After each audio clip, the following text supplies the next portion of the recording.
Welcome to Heartbreaker, your love radio. Peter observed Claire from his corner in the living room, the yellowish lights of the lamp casting subtle shadows in the environment. She was sitting on the sofa, absorbed in her phone, with a distant expression that he was beginning to associate with restlessness. Since their routine had changed, something seemed out of place. He felt that the connection that once existed between them was slowly fading away. The silence, once comfortable, had become an unbearable weight. "Claire, are you okay?" Peter asked, breaking the silence that hung between them. She looked up, a flash of surprise crossing her face. "Yes, I'm just tired from work." The response was quick, almost automatic, and Peter realized there was more behind that tired expression. Claire had always been a vibrant woman, full of life. Now, the coldness in her eyes left him worried. What was happening to her? In recent days, Peter noticed small changes. Claire often received messages at odd hours, and there were moments when she seemed lost in thought, as if she were somewhere else. The idea that he might be losing the woman he loved was beginning to settle in his mind, creating a knot of anxiety in his chest. After a long day at work, Peter entered the house and saw Claire's phone, unlocked and forgotten on the table. An uncontrollable impulse took hold of him. He knew he should respect her privacy, but curiosity and insecurity were stronger. He picked up the phone, hesitant, and began to read the messages. With each word, his heart raced. The conversations between Claire and Fisher, a co-worker, revealed undeniable chemistry. "You are everything I've always wanted," said one of the messages. It felt like a punch in the gut. "It can't be," Peter murmured to himself, his hands trembling as he scrolled through the revealing content. He felt betrayed, desolate, as if the ground had opened up beneath his feet. The image of the woman he loved, the woman he thought he knew, began to dissolve before his eyes. Desperate, Peter decided he needed help. Terence, his best friend and private detective, had always been a supportive shoulder and, more recently, an ally in his worries.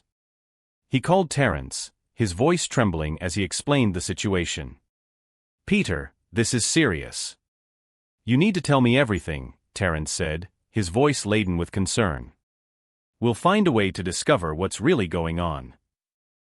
We can't leave this hanging. We'll investigate." "You deserve to know the truth, no matter how painful it may be," Terence said firmly. Peter felt a small relief.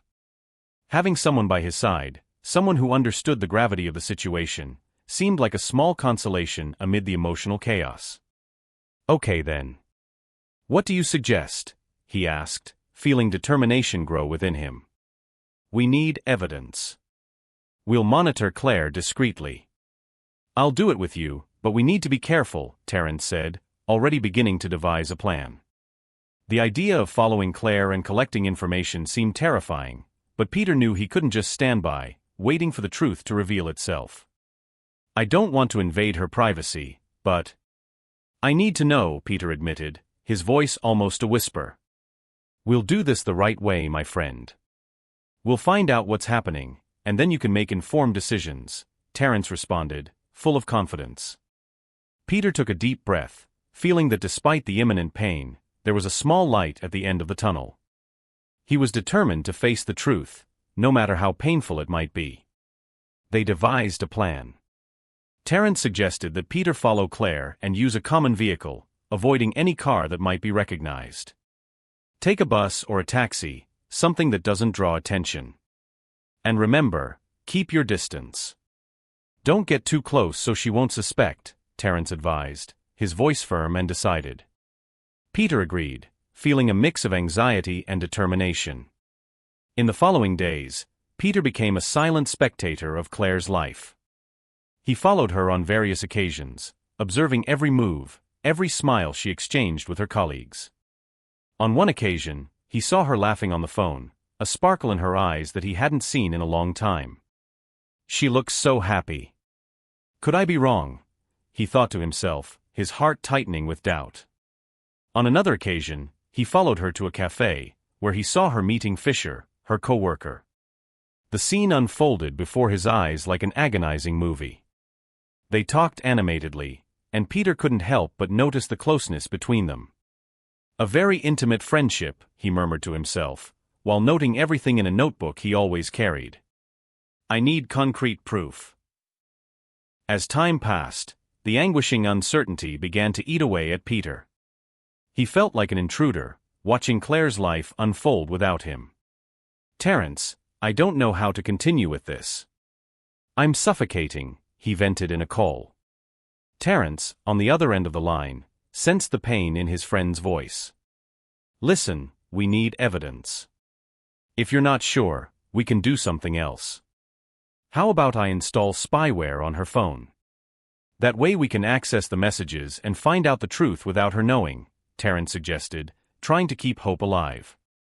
Peter hesitated, but the idea seemed the only way out of his internal torment. Do you think that's right? He questioned, the morality of the situation weighing on his conscience. The truth is she's not being honest with you. What do you really want to know? If the betrayal is real or if it's just your imagination.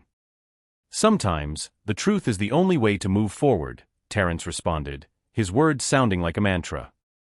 After a moment of silence, Peter finally agreed. All right, do whatever you need to. I just want to know the truth, I can't live like this. The feeling of helplessness was beginning to be replaced by a slight glimmer of control. Terence quickly organized everything, and for the first time in weeks, Peter felt a spark of hope. However, as the plan unfolded, the anguish in his chest intensified. What would he find in Claire's messages? And if the betrayal was confirmed? Terence, what if I can't handle what I'm going to discover? He asked, his voice trembling. Terence, always the understanding friend, responded firmly, then we'll face it together, like we always have. Don't worry, I'll be by your side no matter what happens. Peter felt a slight comfort in his friend's words, but the truth still loomed over him like a shadow. He was about to dive into an abyss of revelations that could change his life forever. Peter was in a state of deep anguish. With each new piece of evidence that emerged, his heart broke a little more. The photos of Claire and Fisher meeting in motels, with smiles that seemed to promise a future together, were a punch in the gut. He sat on the living room sofa, his mind in tatters, while Terence analyzed the messages on Claire's phone, which now seemed like a testament to betrayal. Look at this, Peter, Terence said, pointing to the screen.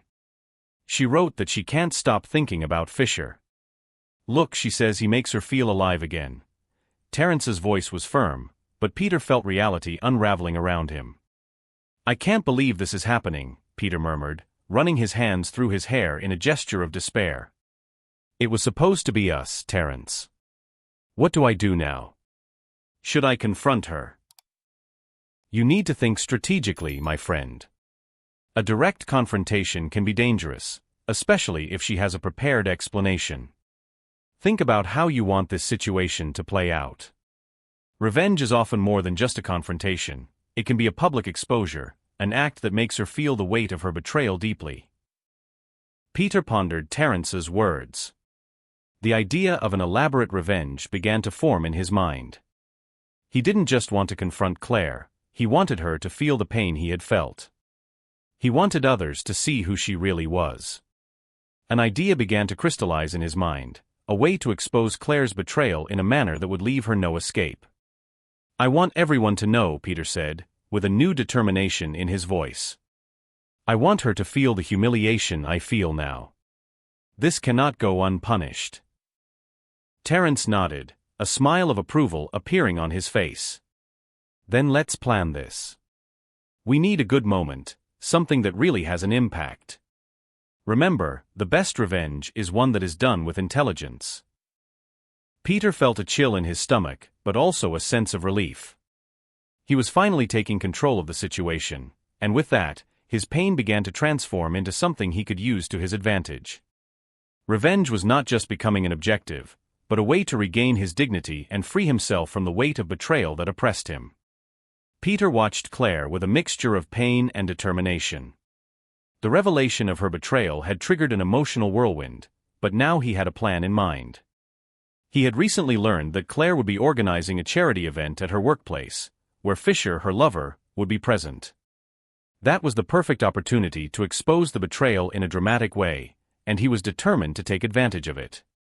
While trying to act normal at home, Peter found himself immersed in a psychological game. He interacted with Claire as if nothing was happening, but his mind was boiling with thoughts of revenge. One night at dinner, Claire seemed radiant, talking about the event preparations. "I'm so excited, Peter. This event can help many people," she said, with a sparkle in her eyes that Peter hadn't seen in a long time.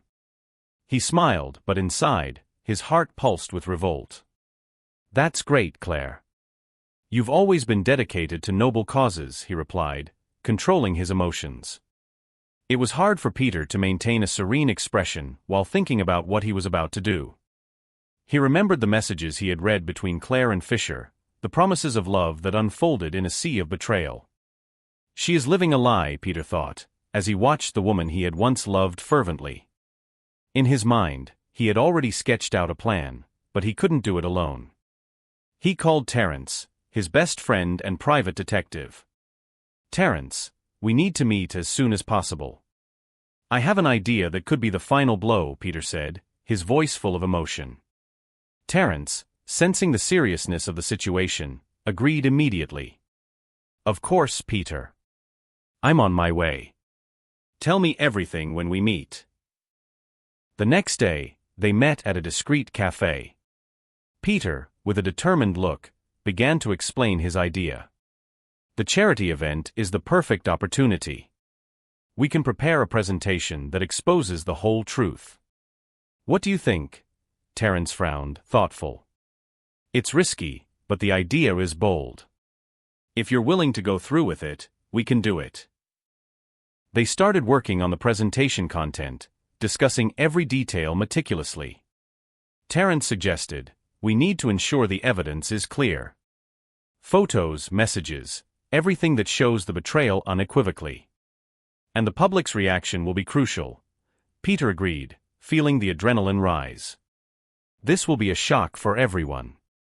Claire and Fisher will have to face the consequences of their actions." The day of the event was approaching, and with it, the certainty that Peter was about to provoke a drastic change in his life and Claire's. He felt that finally, he was taking control of his story, even if the path was full of pain and revelations. On the night of the charity event, the atmosphere was charged with expectation and glamour. Peter, disguised among the guests, felt his heart racing. Beside him, Terence, his friend and private detective, shared the same tension. They exchanged glances, communicating without words, both aware of the weight of the moment. "Are you ready?" Terence asked, adjusting his tie. Peter took a deep breath, trying to calm his nerves. "I am. It's now or never." As the crowd mingled and chatted, Peter moved slowly, observing Claire and Fisher on the other side of the room.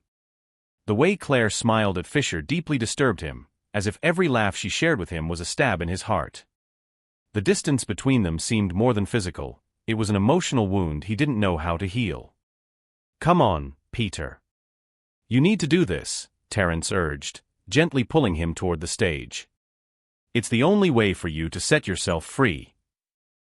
When it was finally his turn to speak, Peter walked up to the stage with a firm posture, but inside he was a whirlwind of emotions. He looked at the audience, who watched him with anticipation. "Good evening, everyone. It's a pleasure to be here with you," he began, trying to maintain his composure. The applause and smiles from the guests seemed distant, as if he were in a bubble, isolated from the world around him. "Today, we are here to celebrate generosity and love. However, not everything is as it seems." He hesitated, feeling the weight of his words. Peter then looked directly at Claire, who now watched him with a worried expression. "Sometimes, behind smiles and appearances, there are truths that need to be revealed." He paused, letting the tension build. "And the truth is that, despite all the facade, betrayal hides in the shadows." He activated the projector, and images began to appear on the screen. Photos of Claire and Fisher in intimate moments, laughing and caressing each other, flooded the room. The ensuing murmur was deafening. Shock and disbelief took over the faces of the guests. Peter felt his heart race, but the adrenaline pushed him forward. These photos were taken in motels, places where trust was betrayed. Exchanged messages, promises of love, all of this exposes a reality I could no longer ignore. He clicked to advance, showing audio recordings capturing the romantic conversations between Claire and Fisher. Claire was paralyzed, her face pale and her eyes wide, unable to react. The room was in silent chaos, with murmurs and looks of disgust directed at her and Fisher, who tried to slip away, but the pressure of the situation was overwhelming. Terence, beside the stage, watched the scene with a satisfied look, aware that Peter was finally getting his revenge, but also concerned about what this would mean for their future. "You did it, my friend," Terence murmured as Peter continued to expose the betrayal. The presentation reached an emotional climax, where the previously animated audience was now in a state of shock. Claire's humiliation was palpable, and the atmosphere that had once been celebratory was now an emotional battlefield. Peter felt a mixture of relief and sadness. He knew his revenge had been successful, but he also realized that what was at stake was much more than just an act of retaliation. It was the destruction of a life he had once loved deeply. The guests began to disperse, some casting pitying glances at Claire. Peter, however, remained firm, watching her every move. He felt that despite the victory, the pain was still present, a reminder of what he had lost. And as the room emptied, the truth weighed on him, and the emotional freedom he sought seemed as distant as ever. "I can't believe he did this," whispered one of Claire's colleagues, her eyes wide with shock. Did she really cheat on Peter with Fisher? The words echoed, and each time a new voice joined the chorus, the pressure on Claire increased. Fisher, for his part, tried to hide among the crowd, but the weight of the situation pushed him closer to the center of the storm. "Claire, what are we going to do?" he murmured, his voice choked with panic. "This is a disaster." He looked at Claire, seeking an answer she didn't have. The woman he had seduced was now before his eyes, falling apart. Claire, with teary eyes, tried to find words to save herself, but they seemed to have vanished. Peter, relieved, felt a mix of victory and sadness. He had managed to expose the truth, but the price was the pain etched on the face of the woman he had once loved. "Is this what you wanted, Peter?"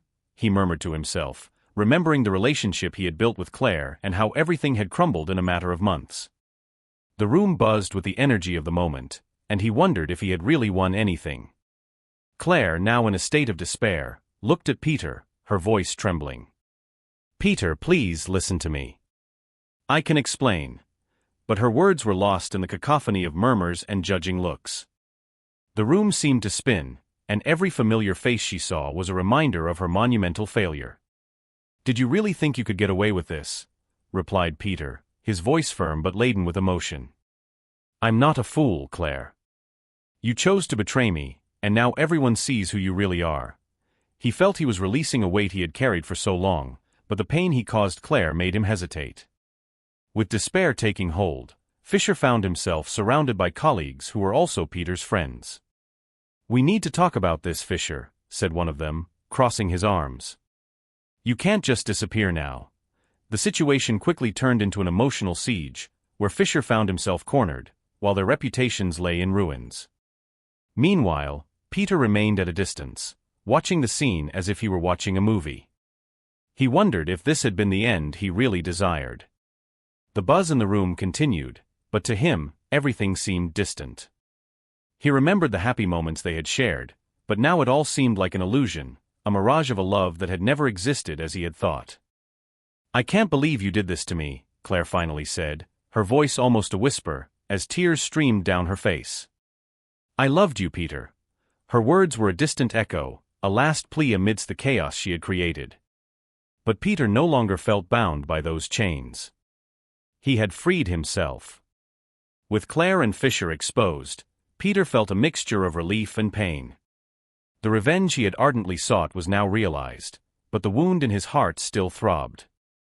He stepped away from Claire, who, with teary eyes and a trembling voice, tried to justify her behavior. "Peter, please listen to me. I was lost. It was a mistake, I love you," she pleaded, her voice echoing like a lament in the heavy air of the room. Peter just shook his head, unable to believe her words. Love? This isn't love, Claire. What you did was betrayal. You broke me. He turned his back, feeling the weight of despair settle over him, while Claire stood frozen, stunned, trying to process the reality around her. Her life, built on lies and deceit, was rapidly crumbling. She was fired from the company, the target of gossip and condemning looks. Social media was flooded with malicious comments and jokes about the betrayal that had become public. Peter, for his part, focused on his work. The office, once a place of joy and love, had become a refuge for him. He threw himself into cases, seeking distraction and at the same time, a way to overcome the emotional trauma Claire had caused him. He distanced himself from conversations about relationships and avoided any environment that could remind him of what he had lost. Terence, his best friend and private detective, became his emotional support. He was always there, ready to listen. Peter, you need to understand that this isn't the end of the world. You will get through this. You are strong, Terence said in an encouraging tone, as they sat in a local bar, where the beer and the laughter of others contrasted with the sadness that weighed on them. I just can't stop thinking about how all this happened. How did I not see it before?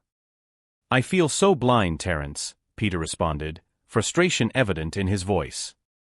I thought I knew Claire, but now I don't know who she really is. You're not the only one to feel that way. It's hard when someone we love disappoints us. But you need to focus on yourself now. Let's do something fun, something that reminds you of what it's like to be happy, Terence suggested, trying to bring a smile to Peter's face. The weeks passed, and while Claire faced the consequences of her actions, Peter began to rebuild himself. He found comfort in routine, in the small daily victories that helped him regain his self-esteem. However, the pain of the betrayal still lingered, like a shadow that wouldn't leave him. Now consumed by the need for justice, Peter decided he couldn't stop after exposing Claire's betrayal. He needed to ensure that she faced the consequences of her actions, not only emotionally but also professionally. With renewed determination, he began investigating financial irregularities Claire had committed at her company, a secret she had hidden behind a facade of success. One night, while meeting with Terence in his office, the dim lights illuminated Peter's focused face. He looked at his best friend, who was analyzing some documents. Terence, I can't just let her get away with it. She destroyed our life together, Peter stated, his voice filled with frustration. Terence, always pragmatic, lifted his eyes from the paper and responded, I understand your pain, Peter. But are you sure you want to go this far? This could have serious consequences. I'm aware of that. But she didn't think about the consequences when she decided to betray me. And now, with the betrayal exposed, it's time to show her that her actions have a price, Peter insisted, determined. The two began working together, diving into a meticulous investigation. They analyzed bank statements, contracts, and financial reports. With each document they reviewed, Peter felt that the truth was about to emerge. Look at this, Terence, Peter exclaimed, pointing to a discrepancy in an expense report. Here's a significant diversion. This isn't just an accounting error, it's fraud. If we gather more evidence, we can take it to the authorities. This could be what we need to make Claire face justice, Terence replied, with a spark of excitement in his eyes. Peter, feeling the weight of determination, took a deep breath as adrenaline coursed through his body. As time passed, they continued piecing together the puzzle. Peter couldn't help but recall moments from his past with Claire, the laughter, the future plans. Now everything seemed so distant, as if it belonged to another life. Do you think she really believed she could live this life forever? Peter asked, frustrated. Terence responded firmly, she bet on the illusion. And now, her house of cards is collapsing. The question is, are you prepared for what comes next? Because this could destroy her completely. Every decision she made brought her here. I'm just putting things in order, Peter replied, his gaze fixed on the computer screen. As they gathered the evidence, he began to feel like a new man, a man who wouldn't just react but would take control of his life again. I just want her to understand that she can't trample on people's feelings and get away with it, Peter said, his voice now softer but still filled with emotion.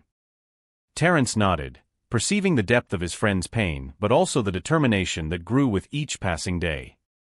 I think you've finally found your strength. Let's finish this, but remember, revenge never brings the peace we hope for. Peter looked at Terence, feeling a mixture of gratitude and sadness. He knew the path he had chosen would not be easy, but he was ready to face whatever came. With the evidence in hand and determination pulsing in his heart, he prepared to deliver the final blow, determined to ensure Claire faced the consequences of her choices, with no turning back. The evidence he had gathered alongside Terence was not just a collection of documents, it was the result of sleepless nights and a deep desire for justice. He took a deep breath, thinking about the consequences his action would trigger. With a resolute gesture, he picked up the detailed report of Claire's financial irregularities and headed to the police station. Upon arriving, he felt adrenaline coursing through his veins. The atmosphere was dense, and the smell of strong coffee mingled with the aroma of old paper. He approached the counter, where a police officer received him with a curious look. "Good morning, sir. How can I help you?" "I would like to file a report," Peter replied, his voice firm but trembling slightly. "About fraud and embezzlement at the company where my ex-wife works." The officer raised an eyebrow, intrigued. "Do you have evidence?" "Yes, I have everything documented here." He placed the dossier on the counter, watching the officer's expression change from curiosity to seriousness. "This involves not just the company, but also my ex-wife Claire." The officer quickly reviewed the documents and nodded. "I'll call an investigator so we can start the process. Please wait a moment." While waiting, Peter felt a mixture of satisfaction and anguish. He knew he was doing what he thought was right, but the pain of the betrayal still hung over him like a shadow. When the investigator arrived, Peter repeated his story, detailing every irregularity he had found. The investigator, a middle-aged man with a keen look, asked incisive questions, and Peter responded with the coldness the situation required. "Are you aware this could have severe consequences for her?" the investigator asked while scanning the documents. "Yes, I am," Peter replied, his voice firm. "She needs to face what she did. This isn't just about me, but about the injustice she caused to many people." After the conversation, Peter left the police station feeling a weight lifted. He had handed over the evidence, and now it was up to the authorities. In the following days, Claire was called in to testify about the allegations. Despair began to take over her life as rumors about the investigation spread through the company and the town. In the days that followed, the pressure on Claire increased. The authorities rigorously investigated her actions, and eventually, news of her arrest for fraud and embezzlement began to circulate. When Peter heard the news, he was in a meeting at the office. The sensation that overtook him was unexpected. It wasn't just satisfaction but also a profound lament for the woman who had once been his companion. "Have you heard about Claire?" asked a colleague, interrupting his thoughts. "It seems she's been arrested. A pretty complicated situation." Peter nodded, his heart heavy. "Yes, I heard. It's a shame it all came to this." The following weeks were a whirlwind of emotions. While Claire faced the consequences of her actions, Peter tried to move forward. He knew he had made a difficult but necessary decision. Observing from afar, he realized that although he felt avenged, the true victory was in freeing himself from the past. Now he had the chance to start anew, free from the chains of betrayal and the pain that had tormented him. After serving her sentence, Claire left prison with hesitant steps, her gaze lost on a horizon that seemed as dark as her own history. The small town where she now found herself was a place far from everything she had known, a refuge for those seeking to escape the past but in her case, felt more like a trap. Claire had no friends or family welcoming her with open arms.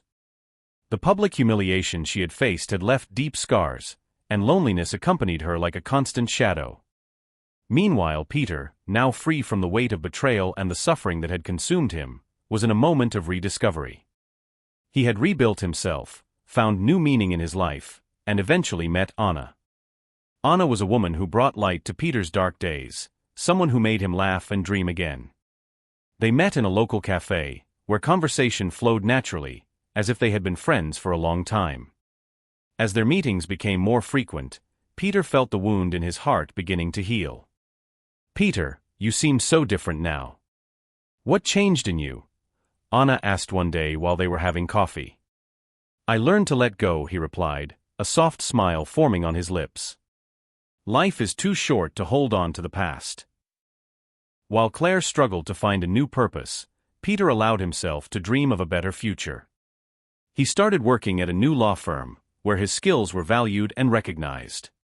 The work kept him busy and helped him focus on his personal and professional growth. The memories of Claire began to fade, making way for new hope. However, Claire couldn't escape her past. Her attempts at starting over were constantly sabotaged by a network of gossip that followed her like a burden. On a particularly difficult day, she decided to go to a local market. As she passed by a group of women who knew her, she heard whispered comments. "That's her, the woman who cheated on her husband and was jailed for fraud," one of them said, the sarcastic laughter echoing in her ears. Claire felt her heart sink. "She'll never be the same," another added. And so, with each interaction, each disdainful look, Claire felt more isolated and lost. Loneliness became an unwanted companion, and the nights were long and full of regret. In one of her darkest hours, she decided to try to reconcile with Fisher, the man for whom she had left Peter. She believed that perhaps he could offer a way out, a new beginning. But upon discovering that Fisher had moved out of the country, fleeing the shame of his own mistakes, despair hit her with full force. Peter, on the other hand, upon hearing from a friend about Claire's attempt to reconnect with Fisher, couldn't help but laugh, though the feeling of satisfaction left a bitter taste in his mouth. He remembered what he had gone through, the pain and the betrayal, and the irony of the situation was not lost on him. "Seems like the past has a way of coming back, doesn't it?" he commented to Anna, who listened attentively. "Sometimes, people get lost in their own choices," Anna replied empathetically. "But you're here now, and that's what really matters." Peter nodded, feeling that, while Claire was trapped in her own web of regrets, he had finally found the emotional freedom he had long sought. Life lay before him, full of new possibilities and fresh starts. He smiled at Anna, a genuine smile, and knew it was time to move on, leaving the past behind once and for all.